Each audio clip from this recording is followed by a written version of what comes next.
சிறைவாசிகள் விடுதலையில் கூட ஏற்கனவே அதிமுக ஆட்சியிலே மாண்புமிகு அண்ணன் சிவி சண்முகம் அவர்கள் இருந்தபோது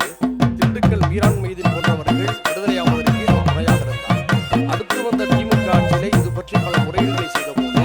அவர்களுக்கெல்லாம் சிறை விடுப்புகளை தந்து அவருடைய வாழ்க்கையில குறைந்த மகிழ்ச்சியை ஏற்படுத்தியது முந்தைய திராவிட மாடல் அரசு என்பது